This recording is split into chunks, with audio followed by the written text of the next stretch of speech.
이재명 정부 고령자 정책 8대 개편. 존엄하고 품위 있는 노후를 위한 새로운 출발. 안녕하세요. 저는 행정복지센터에서 근무하는 손윤진입니다.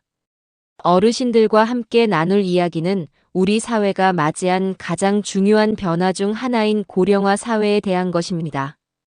그리고 이재명 정부가 제시하는 고령자 정책의 8대 개편 방안에 대해 자세히 살펴보겠습니다. 이야기를 본격적으로 하기 전에 구독과 좋아요는 제게 큰 힘이 됩니다. 지금 이 순간에도 우리나라는 세계에서 가장 빠른 속도로 늙어가고 있습니다. 2025년 우리는 초고령 사회에 진입했습니다. 전체 인구의 20%가 65세 이상인 사회. 이것이 바로 우리가 살아가고 있는 현실입니다. 하지만 이는 단순한 숫자의 변화가 아닙니다. 이는 우리 사회 전체의 구조와 가치관, 그리고 정책의 방향을 근본적으로 재검토해야 함을 의미합니다. 오랫동안 우리 사회는 출산과 육아, 그리고 경제 성장에 집중해왔습니다. 젊은 세대의 활력으로 사회를 이끌어가는 것이 당연했던 시대였습니다. 하지만 이제는 다릅니다. 인생 100세 시대, 고령자들이 사회의 주요한 구성원으로 자리 잡은 시대에 우리는 어떤 정책적 방향을 제시해야 할까요? 이재명 정부는 이러한 시대적 변화에 대응하여 고령자 정책의 패러다임을 전환하겠다고 선언했습니다. 단순히 노인을 부양해야 할 사회적 부담으로 보는 것이 아니라 존엄하고 품위 있는 삶을 영위할 권리를 가진 시민으로 바라보는 것입니다. 이러한 철학을 바탕으로 제시된 8가지 개편 방안은 우리 사회의 미래를 결정할 중요한 정책적 전환점이 될 것입니다. 첫 번째 개편, 기초연금 개편, 모든 어르신이 존엄하게. 가장 먼저 살펴볼 개편 사항은 기초연금 제도의 전면적인 개편입니다. 현재 우리나라의 기초연금 제도는 여러 문제점을 안고 있습니다. 그 중에서도 가장 논란이 되는 것이 바로 부부감액 제도입니다. 현행 제도 하에서는 부부가 모두 기초연금을 받을 경우 각각 20%씩 감액되어 지급됩니다. 이는 결혼한 부부라면 생활비가 덜 든다는 전제 하에 만들어진 제도입니다. 하지만 이러한 논리는 현실과 맞지 않습니다. 나이가 들수록 의료비를 비롯한 각종 생활비는 오히려 증가하게 되고 특히 부부 중 한 명이 거동이 불편해지거나 치매 등의 질환을 앓게 되면 간병비와 의료비 부담은 더욱 커집니다. 더욱 중요한 것은 인간의 존엄성 차원에서 접근해야 한다는 점입니다. 개인은 결혼 여부와 관계없이 독립적인 인격체로서 존중받아야 합니다. 결혼했다는 이유로 기초생활보장을 위한 연금을 삭감하는 것은 개인의 존엄성을 침해하는 것일 수 있습니다. 이재명 정부의 기초연금 개편안은 이러한 부부 감액 제도를 전면 폐지하겠다는 것입니다. 이를 통해 결혼한 부부도 각자가 온전한 기초연금을 받을 수 있게 됩니다. 또한 기초연금의 대상도 확대하여 더 많은 어르신들이 안정적인 기본 생활을 보장받을 수 있도록 하겠다는 계획입니다. 하지만 여기서 중요한 것은 단순히 돈을 더 주겠다는 것이 아닙니다. 기초연금의 의미를 재정립하는 것입니다. 기초연금은 단순한 생활비 지원이 아닙니다. 이는 한 사회가 그 구성원들, 특히 평생을 사회에 기여해온 어르신들에게 보내는 존경과 감사의 표현입니다. 여러분이 젊은 시절 이 나라의 산업화와 민주화를 이끌어 오셨고 자녀들을 키우며 사회의 기반을 다져오셨습니다. 기초연금은 이러한 기여에 대한 사회적 보상이자 앞으로도 존엄하게 살아갈 수 있는 기본적 권리를 보장하는 제도입니다. 따라서 기초연금 개편은 단순한 복지 정책이 아니라 우리 사회가 추구하는 가치와 철학을 보여주는 상징적 의미를 갖습니다. 모든 어르신이 결혼 여부나 가족 상황에 관계없이 개인으로서 존중받고 기본적인 생활을 보장받을 수 있는 사회, 이것이 이재명 정부가 추구하는 기초연금 개편의 궁극적 목표입니다. 두 번째 개편, 국가 책임형 돌봄 시스템, 홀로 서기를 지원하는 사회. 두 번째로 살펴볼 개편 사항은 국가 책임형 돌봄 시스템의 강화입니다. 현재 우리 사회에서 고령자 돌봄의 대부분은 가족, 특히 여성 가족 구성원의 몫으로 여겨져 왔습니다. 하지만 이러한 시스템은 더 이상 지속 가능하지 않습니다. 핵가족화가 진행되면서 돌봄을 책임질 가족 구성원이 줄어들고 있습니다. 또한 여성의 사회 진출이 확대되면서 전통적인 돌봄 역할 분담도 변화하고 있습니다. 무엇보다 인구 고령화로 인해 돌봄이 필요한 고령자의 수는 급격히 증가하고 있습니다. 이러한 상황에서 돌봄을 오로지 가족의 책임으로만 떠넘기는 것은 현실적이지도 않고 공정하지도 않습니다. 이재명 정부의 국가 책임형 돌봄 시스템은 이러한 문제의식에서 출발합니다. 돌봄을 개인이나 가족의 문제가 아닌 사회 전체가 책임져야 할 공공의 영역으로 인식하는 것입니다. 구체적으로 살펴보면 먼저 병원 간병비 지원 제도가 도입됩니다. 현재 우리나라의 의료 시스템에서 간병은 개인의 몫으로 여겨져 왔습니다. 환자가 입원하면 가족이 24시간 간병을 하거나 비싼 비용을 지불하고 간병인을 고용해야 했습니다. 이는 환자와 가족 모두에게 큰 부담이었습니다. 병원 간병비 지원은 이러한 부담을 덜어주는 정책입니다. 단순히 비용을 지원하는 것을 넘어서 전문적이고 체계적인 간병 서비스를 제공함으로써 환자의 회복을 돕고 가족의 부담을 덜어주겠다는 것입니다. 또한 재택의료 및 돌봄 서비스도 대폭 확대됩니다. 많은 고령자들이 가능한 한 자신의 집에서 생활하기를 원합니다. 익숙한 환경에서 독립적인 생활을 유지하는 것은 정신적, 심리적 건강에도 큰 도움이 됩니다. 하지만 현실적으로는 의료 서비스나 돌봄 서비스의 접근성 문제로 인해 어쩔 수 없이 시설에 입소하는 경우가 많았습니다. 재택의료 및 돌봄 서비스의 확대는 이러한 문제를 해결하기 위한 정책입니다. 전문 인력이 직접 가정을 방문하여 의료 서비스와 돌봄 서비스를 제공함으로써 고령자들이 자신의 집에서 안전하고 편안하게 생활할 수 있도록 지원하겠다는 것입니다. 이러한 국가 책임형 돌봄 시스템의 핵심은 선택권의 보장입니다. 시설 입소를 원하는 분들에게는 양질의 시설과 서비스를 제공하고 재택에서의 생활을 원하는 분들에게는 충분한 재택 서비스를 제공함으로써 개인의 선택과 선호를 존중하는 돌봄 체계를 구축하겠다는 것입니다. 세 번째 개편, 정년 연장과 고령 일자리 확대, 활동적 노화의 실현.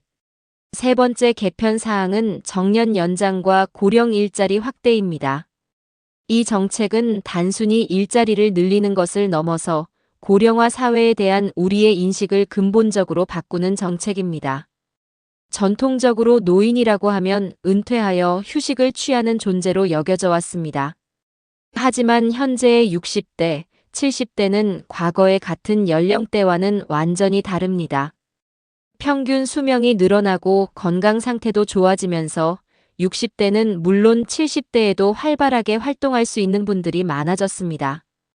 더 중요한 것은 이분들이 단순히 신체적으로 건강한 것이 아니라 평생에 걸쳐 축적된 경험과 지식, 기술을 가지고 있다는 점입니다. 이러한 인적 자원을 사회에서 활용하지 않는 것은 개인에게도 사회에게도 큰 손실입니다. 이재명 정부의 정년 연장 정책은 이러한 인식 변화를 바탕으로 합니다. 현재 60세인 정년을 단계적으로 연장하여 일하고자 하는 의지와 능력이 있는 분들이 계속해서 사회에 기여할 수 있도록 하겠다는 것입니다. 하지만 여기서 중요한 것은 단순히 기존 일자리의 정년만 연장하는 것이 아니라는 점입니다. 고령자의 특성과 욕구에 맞는 새로운 형태의 일자리를 창출하는 것이 더욱 중요합니다.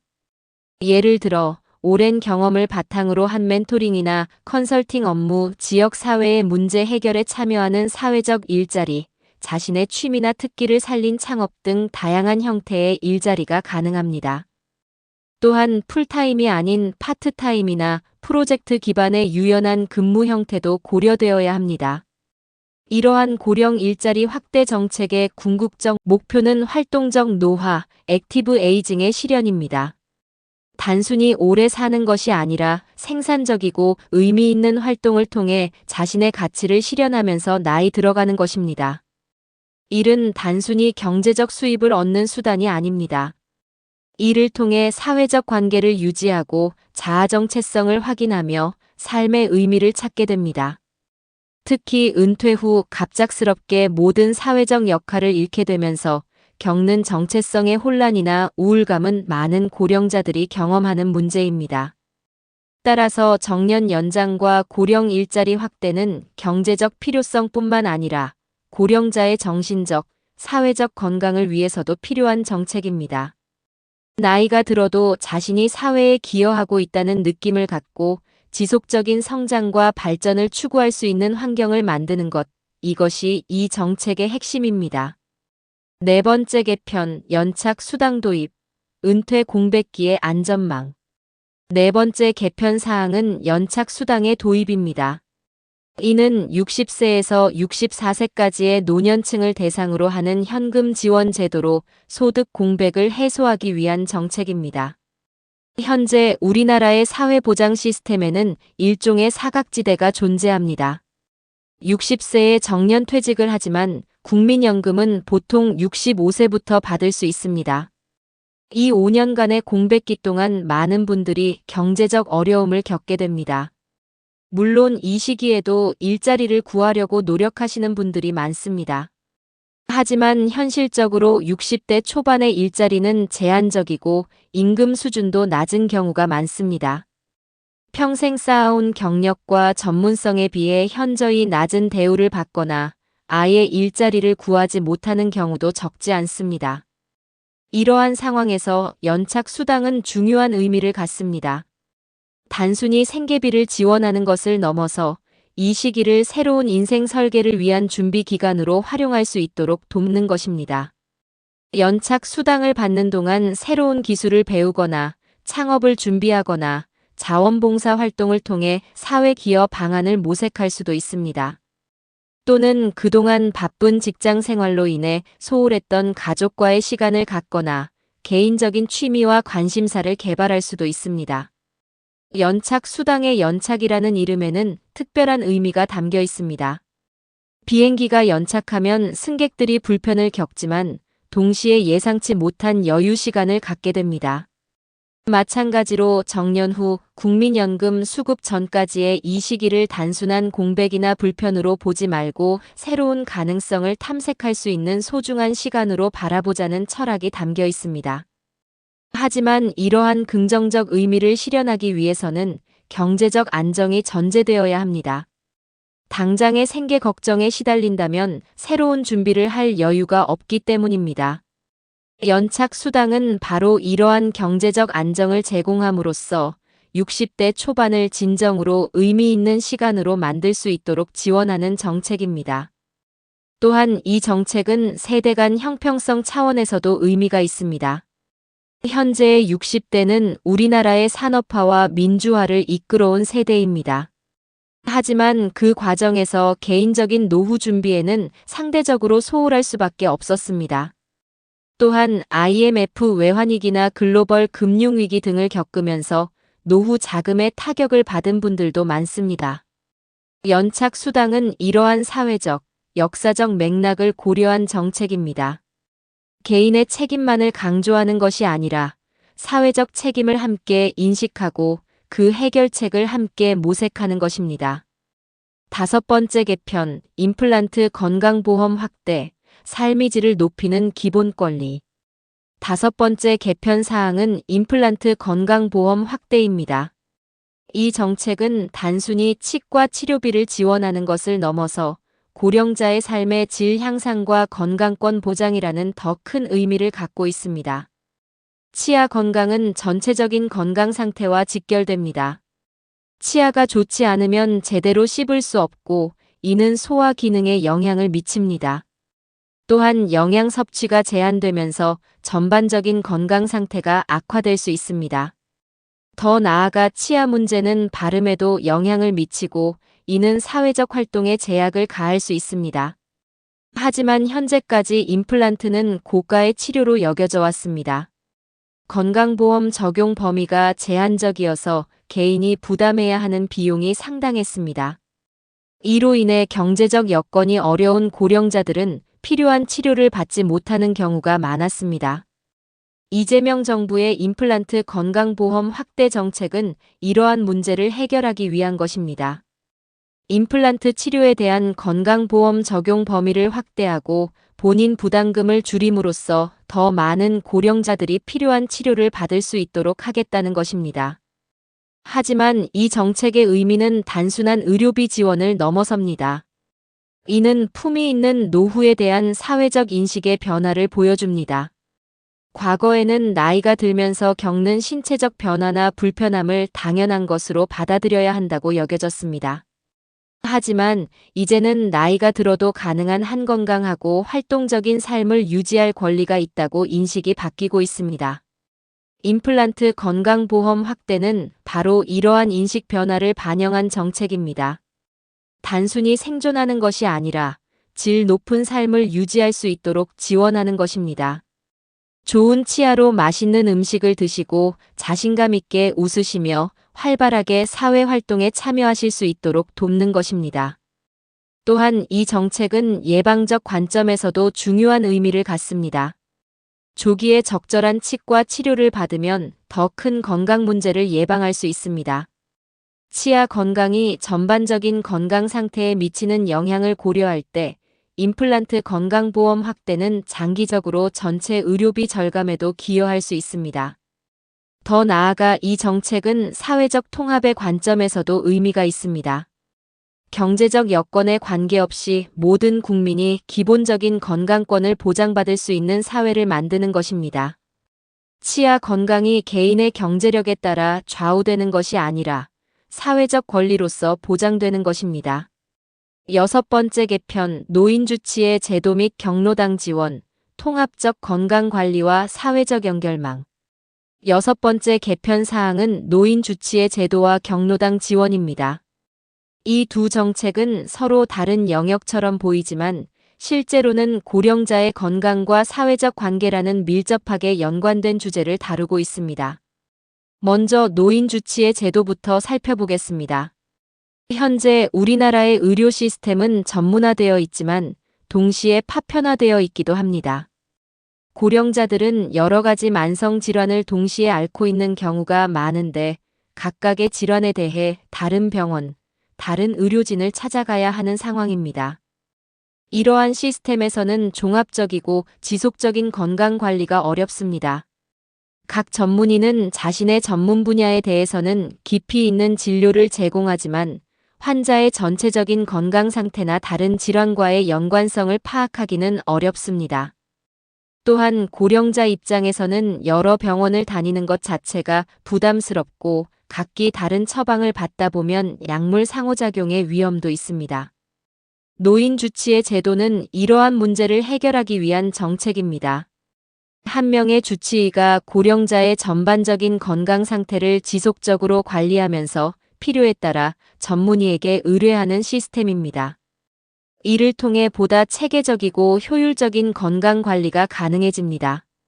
하지만 노인주치의 제도의 의미는 단순한 의료 서비스 개선을 넘어섭니다. 주치의는 의학적 치료뿐만 아니라 건강 상담, 질병 예방, 건강한 생활습관 지도 등 포괄적인 역할을 수행합니다. 또한 지속적인 관계를 통해 환자의 개별적 특성과 욕구를 깊이 이해하게 되므로 보다 개인화된 의료 서비스를 제공할 수 있습니다.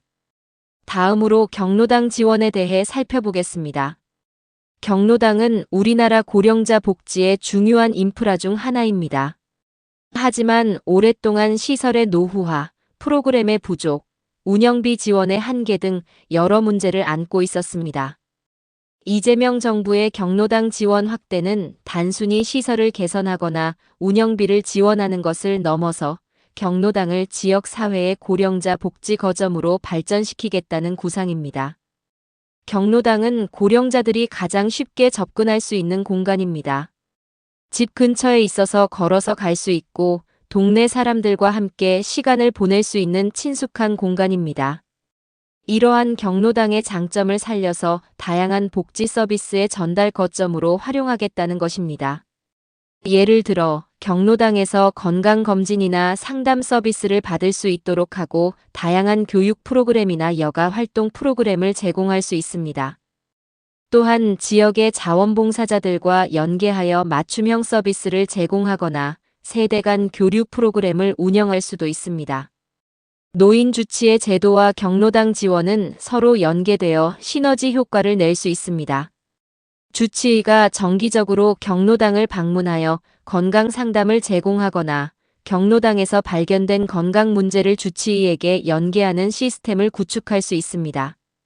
이러한 통합적 접근의 궁극적 목표는 고령자들이 지역 사회 안에서 건강하고 활발하게 생활할 수 있는 환경을 조성하는 것입니다. 의료와 복지, 그리고 사회적 관계가 유기적으로 연결된 종합적인 지원 체계를 만드는 것입니다. 7번째 개편, 노인 연령 기준 재조정 검토, 새로운 시대, 새로운 기준. 7번째 개편 사항은 노인 연령 기준의 재조정 검토입니다. 이는 매우 근본적이면서도 상징적인 의미를 갖는 정책 방향입니다. 현재 우리나라에서는 65세를 노인의 기준으로 삼고 있습니다. 하지만 이 기준이 만들어진 것은 수십 년 전의 일이고 그 사이 우리 사회는 엄청난 변화를 겪었습니다. 평균 수명이 크게 늘어났고 건강 상태도 현저히 개선되었습니다. 교육 수준도 높아졌고 사회 활동에 대한 욕구와 능력도 과거와는 비교할 수 없을 정도로 향상되었습니다. 오늘날의 65세는 과거의 65세와는 완전히 다릅니다. 신체적으로도 정신적으로도 훨씬 젊고 활동적입니다. 많은 분들이 65세가 되어도 여전히 일을 하고 싶어 하고 새로운 도전을 추구하며 사회에 기여하고자 합니다. 하지만 사회의 제도와 인식은 여전히 과거의 기준에 머물러 있습니다. 65세가 되면 자동적으로 노인으로 분류되고 은퇴를 해야 하며 사회적으로도 보호받아야 할 대상으로 여겨집니다. 이러한 인식과 현실 사이의 괴리는 개인에게도 사회에게도 손실을 가져옵니다. 이재명 정부의 노인 연령 기준 재조정 검토는 이러한 문제의식에서 출발합니다. 현재의 65세라는 기준이 과연 오늘날의 현실에 맞는지, 더 적절한 기준은 무엇인지를 진지하게 검토해 보겠다는 것입니다. 물론 이는 단순히 숫자를 바꾸는 문제가 아닙니다. 노인의 정의가 바뀌면 이와 관련된 모든 제도와 정책이 함께 조정되어야 합니다. 연금 제도, 의료보험 제도, 각종 복지 제도 등이 모두 영향을 받게 됩니다. 또한 개인차도 고려해야 합니다. 같은 나이라고 해도 건강 상태나 활동 능력, 사회적 욕구는 사람마다 다릅니다. 따라서 획일적인 연령 기준보다는 개인의 상황과 욕구를 고려한 유연한 접근이 필요할 수도 있습니다. 하지만 이러한 복잡성에도 불구하고 노인 연령 기준의 재조정 검토는 중요한 의미를 갖습니다. 이는 우리 사회가 고령화에 대해 어떤 관점을 갖고 있는지를 보여주는 지표이기 때문입니다. 만약 노인 연령 기준을 상향 조정한다면 이는 고령자를 더 이상 단순히 보호받아야 할 대상으로 보지 않겠다는 선언입니다. 나이가 들어도 여전히 사회의 활동적인 구성원으로 인정하겠다는 의지의 표현입니다. 반대로 현재의 기준을 유지하되 노인이라는 용어 자체의 의미를 재정의할 수도 있습니다. 65세 이상을 일률적으로 보호 대상으로 보는 것이 아니라 그 안에서도 다양한 단계와 특성을 인정하는 방향으로 갈 수 있습니다. 어떤 방향을 선택하든 중요한 것은 현재의 고령자들이 자신들을 어떻게 인식하고 있는지, 사회가 그들을 어떻게 대우해야 하는지에 대한 진지한 성찰과 논의입니다. 노인 연령 기준 재조정 검토는 바로 이러한 사회적 논의를 시작하는 신호탄 역할을 할 것입니다. 8번째 개편, 삶의 질 중심 복지 체계 전환, 패러다임의 근본적 변화. 마지막으로 살펴볼 8번째 개편 사항은 삶의 질 중심 복지 체계로의 전환입니다. 이는 앞서 살펴본 7가지 개편 사항들을 아우르는 가장 근본적이고 포괄적인 정책 철학의 변화를 의미합니다. 지금까지 우리나라의 복지 정책은 주로 결핍의 해결에 초점을 맞춰왔습니다. 가난한 사람에게는 생계비를, 아픈 사람에게는 의료비를, 일자리가 없는 사람에게는 일자리를 제공하는 방식이었습니다. 이러한 접근법은 분명히 중요하고 필요한 것이었습니다. 기본적인 생존의 문제를 해결하는 것이 우선이었기 때문입니다. 하지만 이제 우리 사회는 새로운 단계에 접어들었습니다. 기본적인 생존의 문제는 어느 정도 해결되었고, 이제는 더 나은 삶, 더 품위 있는 삶에 대한 욕구가 커지고 있습니다. 특히 고령화 사회에서는 단순히 오래 사는 것이 아니라 어떻게 사는가가 더 중요한 문제가 되고 있습니다. 이재명 정부의 삶의 질 중심 복지 체계 전환은 바로 이러한 사회적 변화를 반영한 정책 방향입니다. 단순히 기본적인 욕구를 충족시키는 것을 넘어서 개인이 자신의 삶에 대해 만족하고 자부심을 갖고 살아갈 수 있도록 지원하겠다는 것입니다. 이러한 전환의 핵심은 출산 육아 지원에서 삶 전반의 품위와 존엄성을 위한 정책으로의 패러다임 전환입니다. 지금까지 우리나라의 사회 정책은 주로 젊은 세대, 특히 출산과 육아에 집중되어 있었습니다.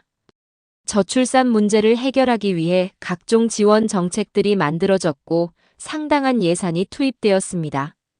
물론 이러한 정책들도 여전히 중요합니다. 하지만 이제는 보다 균형 잡힌 접근이 필요합니다.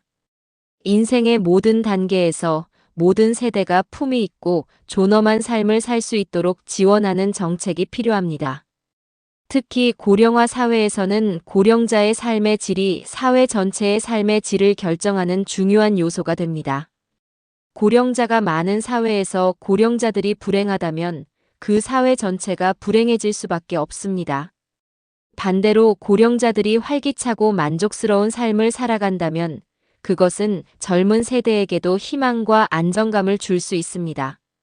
삶의 질 중심 복지 체계의 핵심 요소들을 살펴보면 먼저 개별화가 있습니다.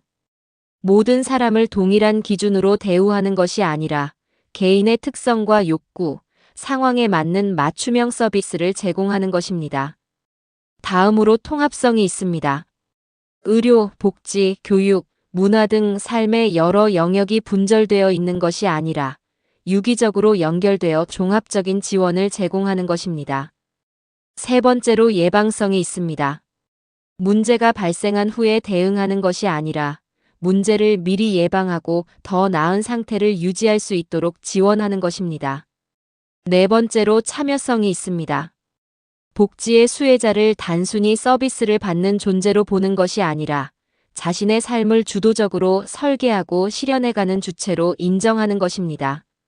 마지막으로 지속 가능성이 있습니다. 당장의 문제 해결에만 급급한 것이 아니라 장기적으로 지속 가능한 복지 시스템을 구축하는 것입니다. 이러한 삶의 질 중심 복지 체계 전환은 앞서 살펴본 7가지 개편 사항들과 어떻게 연결될까요? 기초연금 개편에서는 단순히 생계비를 지원하는 것을 넘어서 개인의 존엄성과 자율성을 존중하는 방향으로 개선됩니다. 국가 책임형 돌봄 시스템에서는 개인의 선택권을 보장하면서도 통합적인 서비스를 제공합니다. 정년 연장과 고령 일자리 확대에서는 고령자의 참여와 기여를 인정하고 지원합니다. 연착 수당 도입에서는 단순한 소득 보장을 넘어서 새로운 인생 설계의 기회를 제공합니다. 임플란트 건강보험 확대에서는 기본적인 건강권을 넘어서 삶의 질 향상을 지원합니다.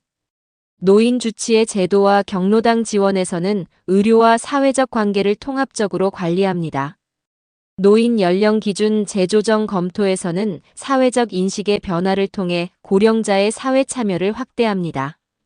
오늘의 맺은 말은 모두가 함께 만들어가는 품위 있는 사회입니다. 지금까지 이재명 정부의 고령자 정책 8대 개편 방안에 대해 자세히 살펴보았습니다. 기초연금 개편부터 삶의 질 중심 복지체계 전환까지 각각의 정책은 서로 다른 영역을 다루고 있지만 모두 하나의 공통된 목표를 향하고 있습니다. 바로 모든 고령자가 존엄하고 품위 있는 삶을 살아갈 수 있는 사회를 만드는 것입니다. 하지만 이러한 정책들이 성공하기 위해서는 정부의 노력만으로는 충분하지 않습니다. 사회 구성원 모두의 인식 변화와 참여가 필요합니다. 먼저 고령자 당사자들의 역할이 중요합니다. 더 이상 자신들을 단순히 보호받아야 할 대상으로 생각하지 말고 사회의 적극적인 구성원으로서 자신의 역할을 찾아 나서야 합니다. 새로운 기술을 배우고 사회 변화에 적응하며 젊은 세대와 소통하려는 노력이 필요합니다. 젊은 세대의 역할도 중요합니다. 고령화를 단순히 사회적 부담으로만 바라보는 것이 아니라 우리 모두가 겪게 될 미래의 모습으로 인식해야 합니다. 고령자에 대한 편견과 차별을 없애고 세대 간 이해와 협력을 위해 노력해야 합니다. 기업과 사회단체들도 적극적인 역할을 해야 합니다. 고령 친화적인 근무 환경을 조성하고 고령자의 경험과 지식을 활용할 수 있는 방안을 모색해야 합니다. 또한 지역 사회 차원에서 고령자들이 활발하게 참여할 수 있는 프로그램과 기회를 만들어야 합니다. 무엇보다 중요한 것은 우리 사회 전체의 관점 변화입니다. 고령화를 위기나 부담으로만 보는 것이 아니라 새로운 기회와 가능성으로 바라보는 시각이 필요합니다. 인생 100세 시대의 60세나 70세는 더 이상 인생의 끝이 아니라 새로운 시작일 수 있습니다. 이재명 정부의 8대 개편 방안은 이러한 사회 변화를 위한 출발점입니다. 하지만 진정한 변화는 정책 자체가 아니라 그 정책을 통해 우리 사회가 어떤 모습으로 발전해 나가느냐에 달려 있습니다. 앞으로 우리가 만들어갈 사회는 나이나 세대에 관계없이 모든 구성원이 자신의 가치를 실현하며 행복하게 살아갈 수 있는 사회여야 합니다. 젊을 때는 꿈과 열정으로, 중년에는 경험과 지혜로, 노년에는 품격과 여유로 각자의 역할을 하며 서로를 존중하고 지지하는 사회여야 합니다. 이것이 바로 이재명 정부가 추구하는 품위 있는 복지국가의 모습입니다. 단순히 경제적 지원을 하는 것이 아니라 모든 국민이 인간으로서의 존엄성을 지키며 자신다운 삶을 살아갈 수 있도록 지원하는 국가입니다. 이러한 비전이 현실이 되기 위해서는 시간이 걸릴 것입니다. 또한 많은 도전과 어려움도 있을 것입니다. 하지만 우리에게는 이를 극복할 수 있는 지혜와 역량이 있습니다. 지난 수십 년간 산업화와 민주화를 성공적으로 이뤄낸 경험, 그리고 각종 위기를 극복해온 저력이 있습니다. 이제 우리는 새로운 도전에 직면해 있습니다. 바로 고령화 사회를 어떻게 성공적으로 관리하고 발전시켜 나갈 것인가 하는 도전입니다. 이재명 정부의 8대 개편 방안은 이 도전에 대한 우리의 답변이자 더 나은 미래를 향한 첫걸음입니다. 여러분 한 분 한 분이 이 변화의 주인공입니다. 정책을 만들고 실행하는 것은 정부의 역할이지만 그 정책이 진정으로 의미 있는 변화를 만들어내는 것은 국민 여러분의 참여와 노력에 달려 있습니다. 모든 세대가 함께 손을 잡고 서로를 이해하고 존중하며 각자의 역할을 다하는 사회. 나이가 들어도 꿈과 희망을 잃지 않고 새로운 도전을 두려워하지 않는 사회. 경제적 어려움이 있어도 기본적인 존엄성은 지켜지고 누구나 자신다운 삶을 살아갈 수 있는 사회. 이것이 바로 우리가 함께 만들어갈 미래의 모습입니다. 이재명 정부의 고령자 정책 8대 개편은 이러한 미래를 위한 첫 번째 약속입니다. 이제 이 약속을 현실로 만들어 나가는 것은 우리 모두의 몫입니다. 이야기가 마음에 들었다면 구독과 좋아요는 사랑입니다. 감사합니다.